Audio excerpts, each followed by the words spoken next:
je vais parler, je vais donner ces astuces simples. Et si nous tous nous respectons ces astuces, on va revenir au Théodie 7 en bonne santé. Amen. Oui. Parce que si tu n'es pas en bonne santé, là, tu vas aller évangéliser. Alors, et nous les Africains, des fois, nous avons nos faiblesses. On croit que quand on prie, Dieu va faire tout. Non, Dieu ne fait pas tout. Dieu ne fait pas tout. On n'a pas l'argent, et Dieu va pourvoir, Dieu va pourvoir. Alors que Dieu t'a donné l'intelligence pour entreprendre, il ne va pas pourvoir. Ou bien je suis en train de raconter des conneries. Non. On prie, on n'agit pas, et on croit que Dieu va faire. Dieu ne fait pas. Il ne va pas faire. Si les autres aussi ont cru que Dieu va faire, ils ne seront pas là où ils sont maintenant. Donc, on doit prendre des bonnes choses des autres cultures et rejeter catégoriquement les mauvaises choses. Ça s'appelle l'inculturation. Pas la culture. L'inculturation, excusez-moi, c'est une bêtise. Hein? C'est ça. Je vois deux volets qui sont nés à Paris et leurs enfants ne savent pas parler éveillé. Ils sont éveillés, ils sont de Montier. Non, c'est de Montier. Après, ils ne m'en veulent pas. Les Jésus Montier comme ça. Ils sont de Montier. Ils sont à Paris. Et les enfants là, ils ne savent pas parler éveillé.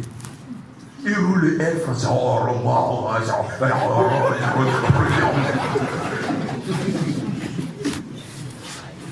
Alors que là-bas même, on ne les considère pas comme des blancs. Nous avons les mêmes choses, c'est les mêmes choses que nous voyons dans le corps de Christ, dans le corps de souffrant. Sois toi-même. Vous savez, en Israël, j'y étais en Israël avec ma femme. En Israël, quand tu vois un juif et tu lui demandes, tu es chrétien, il va te dire non, je ne suis pas chrétien. Je suis un juif messianique. Je suis un juif qui suit Jésus. Et pourquoi nous ne serons pas des Togolais qui suivons Jésus? Pourquoi nous ne serons pas des Africains qui suivons Jésus? Pourquoi le juif dit je suis un juif qui suit Jésus? C'est parce qu'il sait que Dieu, dans sa souveraineté, l'a mis au monde en tant que juif d'abord. Ou bien? C'est ça.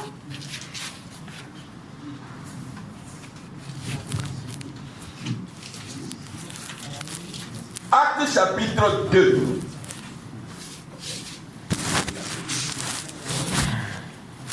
À 11. Oui, chef. Oui. Le juif, oui, il dit qu'il est juif, oui, mais il n'est pas chrétien. Un juif qui suit Jésus. Oui. Qu'est-ce qu'il veut dire? Ben, parce qu'au fait, il veut dire que. Oui.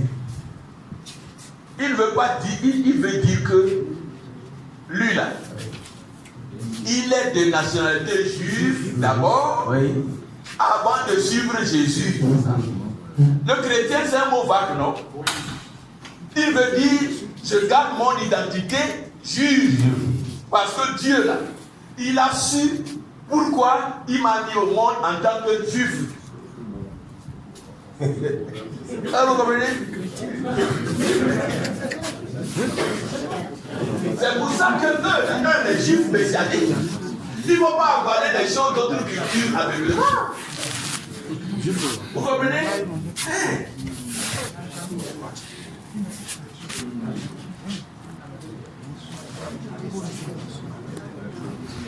Vous êtes chrétien, c'est bon, soyez Togolais chrétien. C'est la même chose. Maintenant, si tu veux prêcher comme un Américain, c'est bon. Mais développe ton propre style de prêche. D'accord?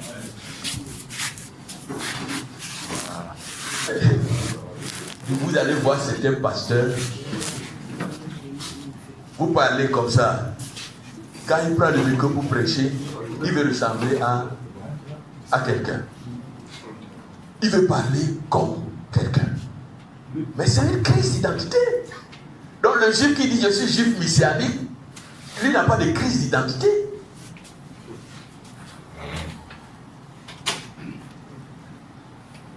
Pourquoi nos jeunes, ils portent pantalon ici et puis ils marchent comme ça? C'est une crise d'identité. Parce qu'eux-mêmes ne savent pas pourquoi ce mot-là est venu. Ce mot-là a commencé aux États-Unis, dans les prisons. Donc quand tu vois un prisonnier qui met son pantalon comme ça, tu sais que le trou là, on peut rentrer dedans. C'est le signe dans la prison que mon derrière est pénétrable. Voilà. Maintenant que moi, Togolais, qui dit je suis en train de jouer le gars, je ne connais pas ça, et je baisse mes pantalons, et je fais comme ça, et les caleçons sont dehors. C'est une crise d'identité. Vous comprenez? On va voir ce qui s'est passé à la Pentecôte, et on va vivre ça. On va vivre ça. Les Américains aussi doivent vivre ça. Les Européens doivent vivre ça. Tous ceux qui se réclament évangélistes doivent vivre ça. C'est tout. Actes chapitre 2. Vous y êtes? Ok. Je dis bien, ce qu'on est en train de dire ce matin, ça va solutionner 70% de nos problèmes. Le jour de la Pentecôte, ils étaient tous ensemble dans le même lieu. Ils étaient comment? Tous ensemble. Dans le même lieu. Tout à coup, il vint du ciel un bruit comme celui d'un vent impétueux et il remplit toute la maison où ils étaient assis. 3. Des lampes semblables à des lampes de feu leur apparurent, séparées les unes des autres et se posèrent sur chacun d'eux. Et ils furent tous remplis du Saint-Esprit. Et se mirent à parler en d'autres langues selon que l'Esprit leur donnait de s'exprimer. 5. Or, il y avait en séjour à Jérusalem des Juifs hommes pieux. Des Juifs hommes pieux. C'est ce que je viens de dire. Des Juifs hommes pieux qui suivent Yahvé de toutes les nations qui sont sous le ciel. Au prix qu'il eut lieu, la multitude accourut, elle fut confondue parce que chacun les entendait parler dans sa propre langue. Ils étaient tous dans l'étonnement et la surprise et ils disaient les uns aux autres: voici ces gens qui parlent, ne sont-ils pas tous galiléens? Et comment les entendons-nous dans notre propre langue, à chacun dans notre langue maternelle? Pâques. Il y avait 15 nationalités.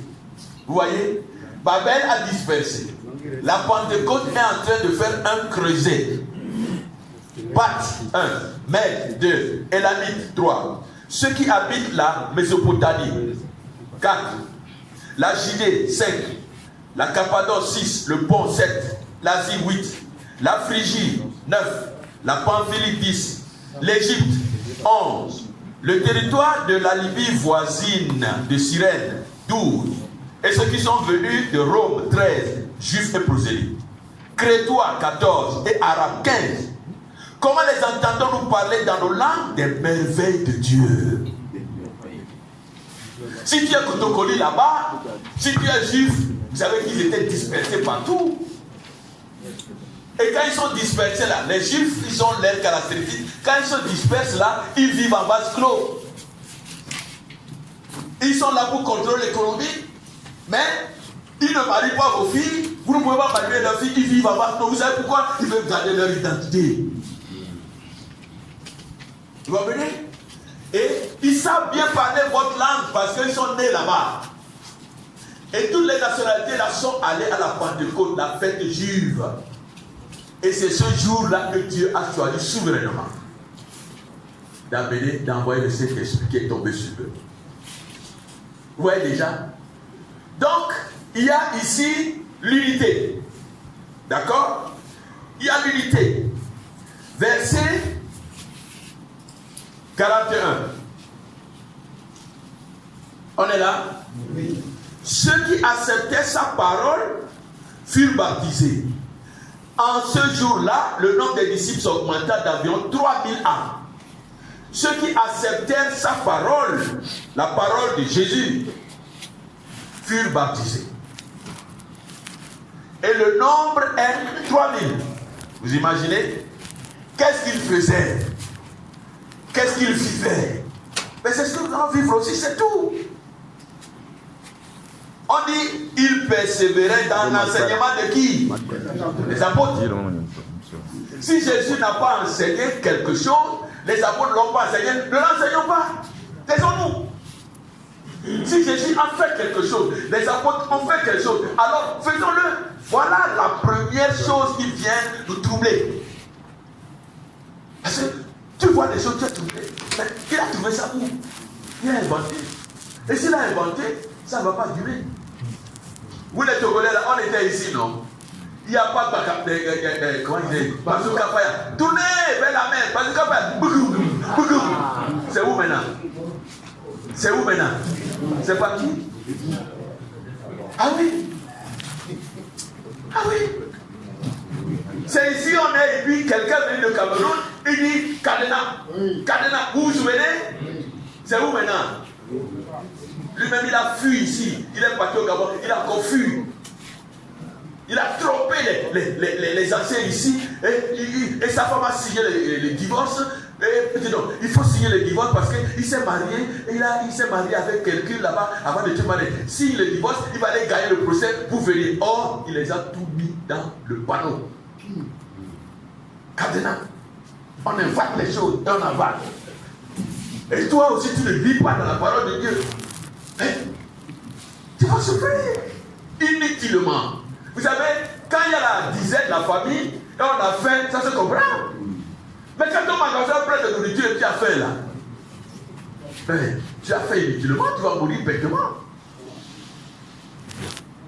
Tout ce qui est ici, là, ça ne nous suffit pas. Hein. Tout ce qui est ici, est ton projet comme toi, mais on n'a pas fini de faire ça. On cherche à inventer d'autres choses.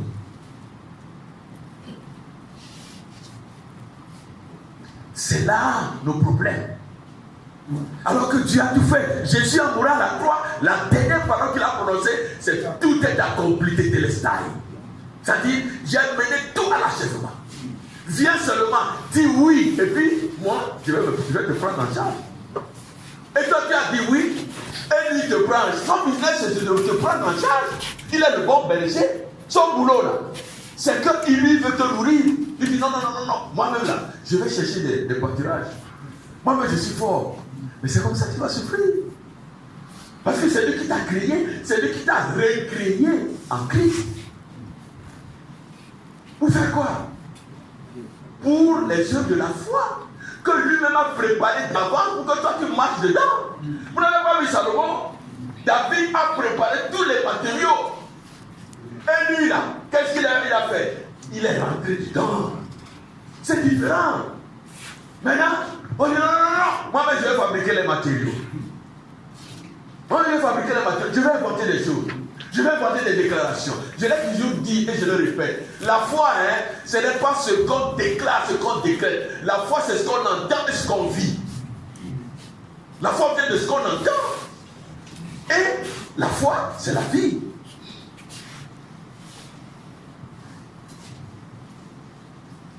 Amen. Allons-y. Il est dit, enseignement apostolique. 2. Qu'est-ce qu'il a dit là-bas? Communion fraternelle. La communion fraternelle, c'est des frères. Ils s'entraidaient, ils s'entraidaient. Mes chers amis, ils étaient solidaires. Nous sommes sûrs de ça ici. Admettons que quelque chose arrive à l'un d'entre nous. Et puis on est 100 ici. Et chacun dit non, on va donner 1000 francs. 1000 francs, ça fait combien? Ça va résoudre le problème. Pourquoi nous sommes en train de nous plaindre qu'on est en train de souffrir? On n'est pas solidaire. On a perdu la solidarité qui est une richesse africaine. C'est ça. C'est pour ça que je vous prie, la coordination, il faut vraiment commencer à réfléchir comment on va établir les choses ici pour renforcer notre solidarité évangélique. Nous sommes plus de 100 ici. Au Togo, nous sommes plus de combien? Total. Non, dans TTI. 163. Regarde, Paul. Si on entend quelque chose arrive à un pasteur parmi nous, qu'est-ce qu'on fait? Le dimanche, on va prêcher le gros message. Il faut revenir en bas. Qu'est-ce qu'on fait? Vite, les moments, vite, les démonies, vite. Parce que la Bible dit, si un frère pleure, il faut pleurer avec lui. Si un frère souffre, il faut souffrir avec lui. Vous savez, des fois, ce n'est pas grand-chose, hein, pour soulager quelqu'un. Des fois, c'est le téléphone seulement, des mots d'encouragement. Et la personne se sent dans une grande famille. On est là, on est en train de se bouffer. On est là, on est en train de se calomnier. On est là, on est en train de répandre des commérages. Vous comprenez? C'est 10 ou 0? C'est 10. Ok. Je ne vois pas loin. Dans la fraction du pain et dans les prières.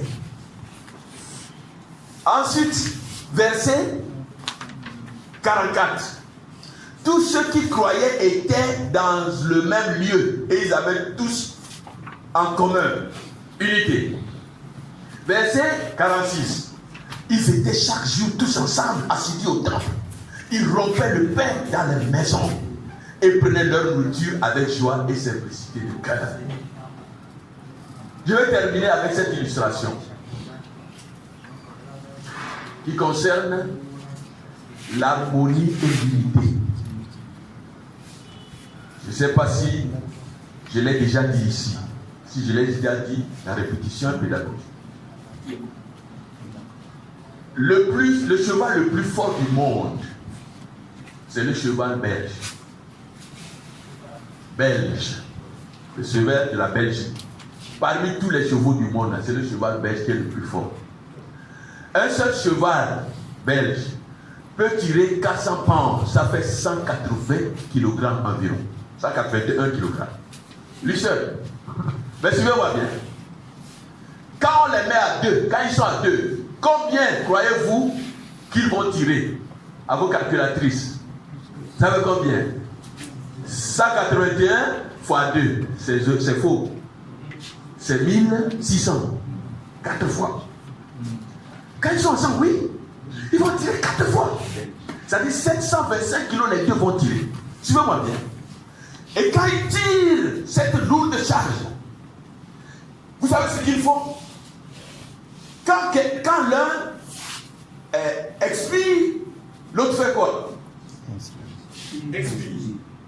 Quand l'autre, pour que la traînée maintienne solide. Ça c'est l'harmonie. Ça veut dire, chacun d'entre nous, on joue notre rôle dans cette unité. Et c'est ça qui fait que, non seulement nous sommes unis, mais nous sommes dans l'harmonie. Oui. Et donc, si les animaux peuvent faire ça, nous qui sommes des nouvelles créatures, vous voyez un peu? Tu vois? L'un et l'autre, pour que ça maintienne. Ça veut dire, n'importe quelle situation qui peut arriver à l'autre, quand l'autre est en train d'expirer, nous on inspire. Quand l'autre est en train de faiblir, nous on le soulève. Quand l'autre a des problèmes, on le fait. Et puis, la parole de Dieu, ce n'est pas la prédication, c'est la vie.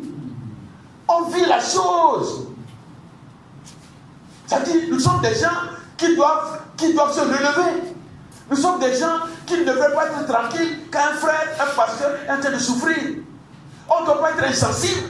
Parce que le Saint-Esprit qui est en nous, s'il nous remplit, nous ne pouvons pas être insensibles aux souffrances des gens. Ne soyons pas comme cet instituteur, quand il est mort, on a annoncé aux élèves, et les élèves ont dit oui. Non. Il faudrait que, si un jour Dieu nous appelle, que les gens soient là vraiment. On a perdu le grand homme. Pas grand homme parce qu'il a l'argent. Pas grand homme parce que, non, grand homme parce qu'il est un suiveur fidèle de Jésus.